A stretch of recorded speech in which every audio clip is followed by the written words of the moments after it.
Hello and welcome to Unlearn. The Metaverse is here. Metaverse इस शब्द को मैं पिछले 2-3 साल से इसके बारे में सोच रहा हूँ and the reason why I am thinking about it is because the terms which are used when my kids are playing Minecraft are very much common in what people talk about when they talk about metaverse, which is they take different avatars for the characters, they change the skins like skin decks, then they talk about the villagers, a different world, a different language. So ये काफ़ी दिनों से मैं सुनता आ रहा हूँ, at least 2 साल से तो मिनिमम. एंड बाद में मुझे पता चला कि it is not only Minecraft but games like Roblox और फोर्टनाइट, इन गेम्स में तो अलग लेवल का एक सेटअप किया जाता है and which is getting into a different world all together. But इसके अंदर जाने के पहले मेटावर्स है क्या, इस शब्द का निर्माण, when was this word coined, इसका डेफिनेशन कब सेट हो गया एंड ये वर्ड अस्तित्व में कब आया. सो मेटावर्स इस वर्ड का फर्स्ट टाइम यूसेज हुआ था एक 1992 के नॉवल में. नील स्टीफनसन का नॉवल है स्नो क्रैश. इस नॉवल में फर्स्ट टाइम जो कैरेक्टर रहता है, जो हीरो रहता है, जिसका नाम हीरू है, वो अपनी दुनिया से, मतलब इस दुनिया से बीच बीच में एक लेंसेज के थ्रू या एक चश्मे के थ्रू अलग दुनिया में जाता है और वापस आता होता है. And that is where they talk about this word metaverse. अभी उसका एक इंटरेस्टिंग पार्ट ये है, 1992 में ये नॉवल रिलीज़ हुआ और 1991 is considered as the official birth year of internet. So आप एक तरह का कोरिलेशन इसमें देख सकते हो. बट आज 2022 में 30 साल बाद हम लोग उस मेटावर्स के बारे में बात कर रहे हैं जो ऑलमोस्ट रियलिटी हो गया है. अभी आप समझ सकते हो, अ कंपनी लाइक फेसबुक, इतनी बड़ी कंपनी है, सोशल मीडिया कंपनी है, उन्होंने अपनी कंपनी का नाम बदल दिया. The company is now called Meta. तो ये मेटावर्स है क्या? सो मेटावर्स में आप अगर देखोगे तो Meta it's a Greek word. Meta is a Greek word and it stands for beyond, या एक होलिस्टिक. जैसे मेटा डेटा जब बोला जाता है तो data about data is called as meta data. तो बहुत जगह पे ये मेटा वर्ड यूज़ किया जाता है. और इसका वर्स पार्ट जो है that comes from universe. English word universe जो है, ब्रह्मांड है, उसके वर्स पार्ट से लेके मेटा और वर्स को इकट्ठा करके मेटावर्स बना गया है. तो एक अलग सी दुनिया जो इस दुनिया से हटके है, जो डिजिटल वर्चुअल वर्ल्ड में है, वहाँ पे इंसान जा सकता है, वहाँ पे ट्रांजैक्शंस कर सकता है, वहाँ पे आप इंटरऑपरेटेबिलिटी जिसको बोलते हैं कि अलग अलग तरह के यूनिवर्सेस एक साथ आ सकते हैं. तो एक अलग ही दुनिया है जिसके बारे में बात की जा रही है. Now the question which will come to your mind is, metaverse के बारे में हम लोग अनलर्न की वीडियोज़ में क्यों बात कर रहे हैं? The reason is I see metaverse as a huge opportunity and a platform for learning to happen in the near future. आने वाले कुछ ही साल में मेटावर्स में लर्निंग भी होगा. Apart from employee engagement, business deals, business transformation, ये सब टॉपिक्स भी होंगे. बिकॉज प्रेडिक्ट किया जाता है कि metaverse is going to be around $800 billion industry. तो इतना बड़ा पोटेंशियल है, उसमें सबका अपना अपना शेयर होगा एंड अपॉर्चुनिटीज़ भी बढ़ेंगे. और इसके लिए मैं इस पर और ज़्यादा टॉपिक में और ज़्यादा डिटेल में मेटावर्स में मैं आगे भी वीडियो बनाते जाऊँगा. बट इस बार हम लोग सिर्फ एक उसका ऊपरी लेवल पे देखते हैं कि लर्निंग के साथ इसका कनेक्शन क्या हो सकता है. तो लर्निंग के साथ सबसे पहले किसी भी लर्निंग प्रोग्राम को आप देखोगे तो 3 तरीके से डिवाइड करते हैं हम लोग. एक प्री लर्निंग विच इज़ वो लर्निंग प्रोग्राम स्टार्ट होने के पहले का जो पार्ट आता है उसको डिज़ाइन किया जाता है. लर्निंग का प्रोसेस जो होता है वो is the second part and then is after learning वाला प्रोसेस. सो मेटावर्स को भी हम लोग इन 3 भागों में अगर देखें तो before entering into the metaverse what is required? What is required is to identify the requirement of the learning. आपको किस तरह का ट्रेनिंग या किस सब्जेक्ट पे कितने डिटेल में उस ट्रेनिंग में आप जाना चाहते हो, उसके बारे में वो डिस्कशन किया जाएगा. Then you enter into the metaverse. This is a very interesting part. ये इंटरेस्टिंग पार्ट इसलिए है क्योंकि टिपिकली आप किसी भी तरह का लर्निंग फॉर्म में देखते हो आज के डेट में, even in today's multi media world. Of course the previous world, वहाँ तो हम लोग बुक्स पढ़ते थे या लिखते थे, that was the only way, and सुनते थे. हम लोग टीचर्स की या अपने गुरु की बात सुनते थे. So that was one world.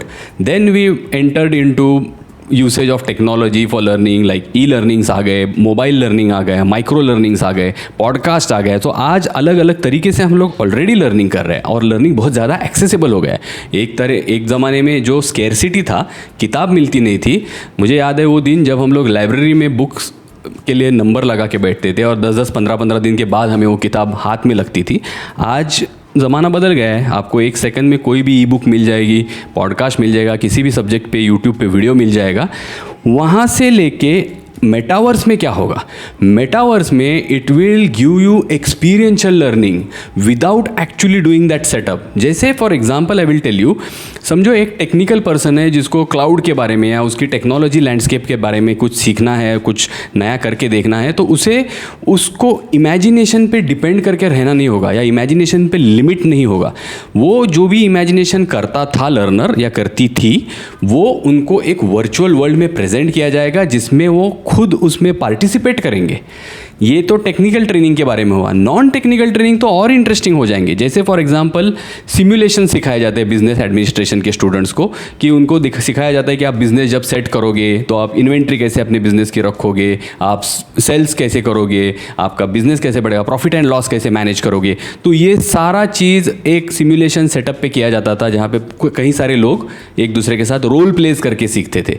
अभी वो रोल प्लेस मेटावर्स में एक अलग दुनिया सेट करेंगे। जैसे एक एग्जांपल देता हूँ, आपने पिज़्ज़ा का शॉप ओपन किया, उस पिज़्ज़ा शॉप में आप पिज़्ज़ा की इन्वेंट्री कैसे रखोगे, उसका पैकिंग कैसे करोगे, उसकी मार्केटिंग कैसे करोगे, सेल्स कैसे बढ़ाओगे, आपके टारगेट्स क्या होंगे, आपका प्रॉफिट एंड लॉस कितना होगा, आपके शेयर प्राइसेस उससे क्या इम्पैक्ट करेंगे, ये सारा कस्टमर के साथ इंटरेक्शन, सप्लायर्स के साथ इंटरेक्शन, तो ये सारी चीज़ें आप लिटरली अनुभव करोगे जैसे कि आप एक खुद खड़े हो, पिज़्ज़ा शॉप में खड़े हो, खुद चला रहे हो, बॉक्स को फील कर रहे हो, बॉक्स को दे रहे हो और कस्टमर रिसीव कर रहा है, पैसा दे रहा है, या तो हार्ड कैश दे रहा है या मे बी मेटावर्स में it will be like a crypto currency और डिजिटल मनी, डिजिटल करेंसी। तो ये सब आप खुद एहसास कर पाओगे। It's a different fascinating world all together. और उसके बाद जो आता है वो the last phase as I said is coming out of the metaverse. तो ये इंपॉर्टेंट इसलिए है out of the metaverse because metaverse में घुसते वक्त या वहाँ पे जो करते वक्त आप जो करते हो वो वर्चुअल वर्ल्ड है, उसको रियल वर्ल्ड के साथ कैलिब्रेट करना भी ज़रूरी है, क्योंकि रियल वर्ल्ड कितना भी हो it will be a little different from that virtual world. Experience आपके ब्रेन को ट्रेनिंग वही मिलेगा, इसलिए आपकी मसल मेमोरी जो है वो मेटावर्स में बहुत अच्छी तरह से बिल्ड हो सकती है।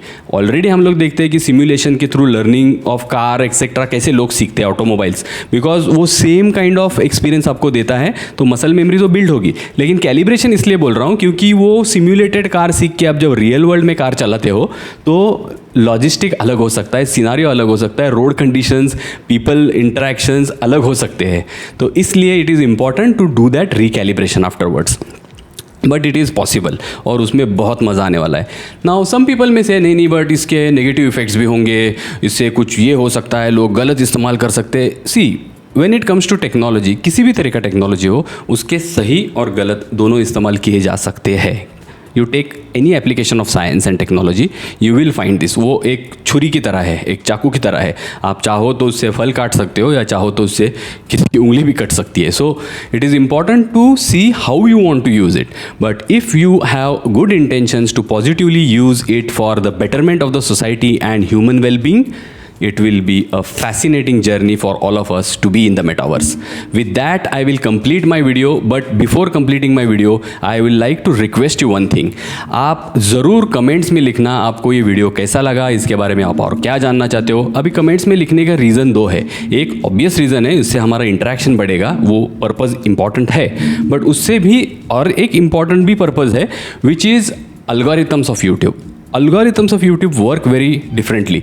आप जब भी उसको लाइक शेयर करते हो वो तो मुझे फ़ायदा अपने चैनल को करेगा, बट ज़्यादा अगर इस वीडियो को, या समझो फॉर एग्जांपल ये एक मेरा वीडियो है जो मैंने स्लिप के ऊपर बनाया था, नाउ मैं चाहता हूँ पर्सनली कि ये वीडियो बहुत लोगों तक पहुँचे, बट वो नहीं पहुँचा। कुछ 300 लोगों ने देखा होगा ज़्यादा से ज़्यादा, उसको 3000 या 30,000 लोगों तक पहुँचाने के लिए जब आप कमेंट्स में लिखते हो तो यूट्यूब का एल्गोरिथम इस चैनल को ज़्यादा फैलाता है। It gives more approachability, accessibility and it spreads the world.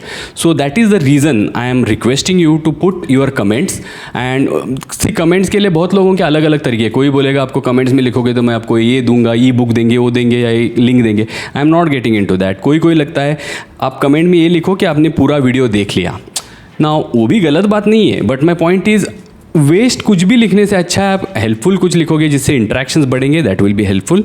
And secondly I am not shying away from requesting you to comment, because वो कहावत जैसे है कि आपको अगर किसी से छाछ मांगनी है तो ग्लास छुपाने की ज़रूरत नहीं है.